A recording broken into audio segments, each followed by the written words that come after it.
Tampaknya pernyataan arogan Cina dengan sikap propagandanya terhadap wilayah Laut Natuna Utara milik Indonesia yang diklaimnya masuk wilayah zona ekonomi eksklusif Tiongkok atau Laut Cina Selatan semakin menjadi-jadi. Pasalnya, usai Partai Komunis Cina menyatakan siap berperang melawan negara-negara di kawasan Asia Tenggara dan Amerika Serikat melalui media The Global Times beberapa waktu lalu. Cina kembali menyuarakan aksi manuver propagandanya di wilayah Laut Natuna Utara di saat situasi Laut Cina Selatan semakin memanas.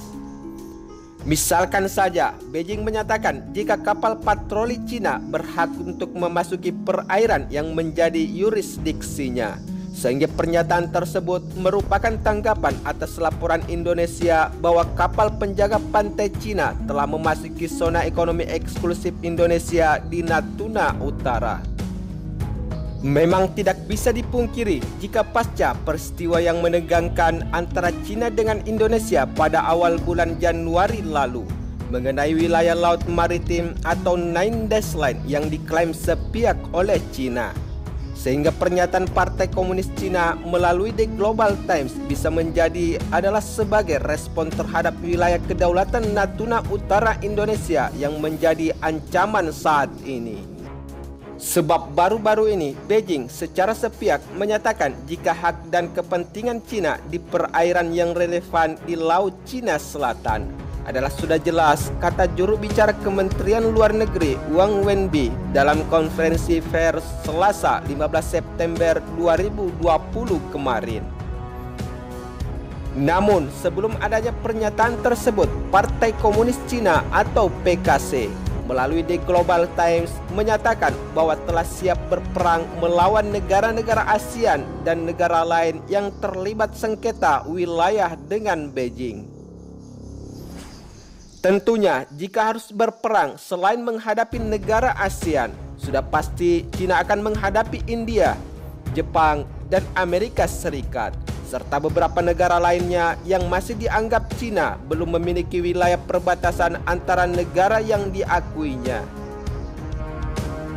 Sementara itu, The Global Times di dalam pernyataan editorialnya mendesak rakyat Cina untuk bersiap menghadapi potensi perang yang sangat besar. Kami memiliki sengketa teritorial dengan beberapa negara tetangga yang dihasut oleh Amerika Serikat untuk menghadapi Cina, bunyi editorial tentang gerakan ekspansionis Beijing ke Himalaya, Laut Cina Selatan, dan Laut Cina Timur tanpa menyebut negara-negara ASEAN, India, dan Jepang. Selain itu, Beijing juga telah menyampaikan kepada masyarakat Cina jika harus memiliki keberanian nyata untuk terlibat dengan tenang dalam perang yang bertujuan untuk melindungi kepentingan inti dan bersiap untuk menanggung akibatnya. Demikian kutipan dari media The Global Times yang merupakan media resmi Partai Komunis Cina. Namun, selain negara-negara ASEAN yang saat ini menganggap Cina sebagai ancaman serius terhadap wilayah kedaulatan negaranya, Taiwan yang merupakan negara pecahan Cina juga telah menganggap Beijing sangat terlibat dalam serangkaian latihan militer yang luas di sekitar Taiwan dan Laut Cina Selatan, serta mendapat ancaman perluasan latihan tempur Cina hingga ke dekat Guam.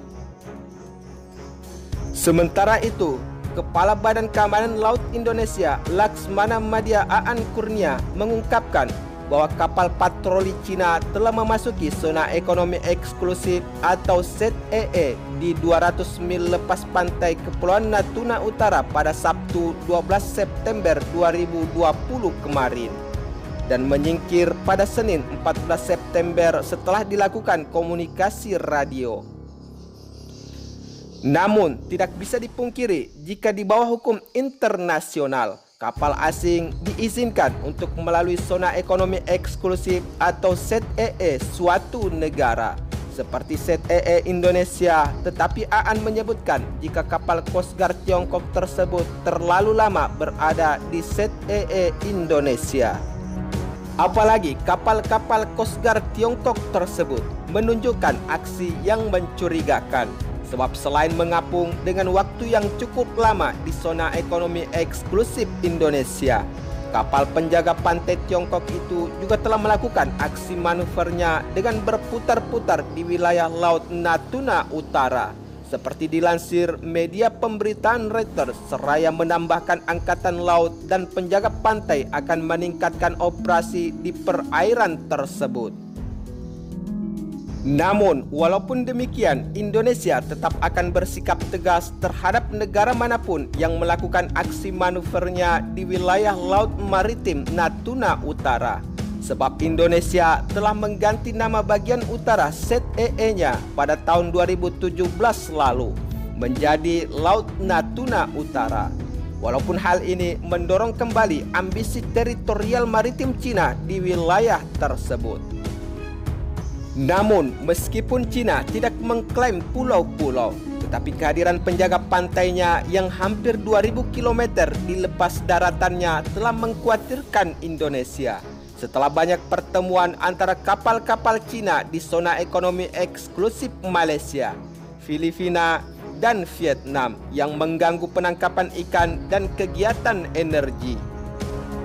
Selain itu, kapal-kapal penjaga pantai Cina sering beroperasi di samping kapal penangkap ikan yang digambarkan oleh para ahli sebagai milisi yang didukung negaranya. Namun, walaupun 9 garis imajiner di peta Tiongkok menunjukkan klaim maritimnya yang luas termasuk perairan di lepas kepulauan Natuna Utara, tetapi panel arbitrase internasional pada tahun 2016 lalu telah membatalkan garis-garis tersebut. Sementara itu, menanggapi klaim Cina melalui peta imajinernya, juru bicara Kementerian Luar Negeri Indonesia yaitu Tengku Faizasyah menegaskan kembali bahwa Jakarta tidak mengakui dan tidak akan pernah mengakui garis-garis yang diklaim sepihak oleh Tiongkok tersebut. Sementara itu, di sisi lain, menurut sumber media informasi lainnya, walaupun Cina dan Vietnam sama-sama berpaham komunis, namun hubungan kedua negara ini tetap saja tidak pernah akur hingga saat ini. Pasca perang yang terjadi dari kedua negara pada 17 Februari tahun 1979 hingga 16 Maret tahun 1979. Persitegangan kedua negara yang sama-sama berpaham komunis tentunya membuka peluang kerjasama Vietnam dan Amerika Serikat yang juga merupakan musuh bebuyutan Cina di wilayah Laut Cina Selatan. Hal tersebut terbukti ketika Vietnam menyambut baik kontribusi Amerika Serikat yang konstruktif dan responsif terhadap upaya ASEAN untuk menjaga perdamaian, stabilitas, dan perkembangan di Laut Cina Selatan, kata Menteri Luar Negeri Vietnam Pham Binh Minh pada Kamis 10 September dalam pertemuan virtual antara perwakilan dari 10 negara ASEAN.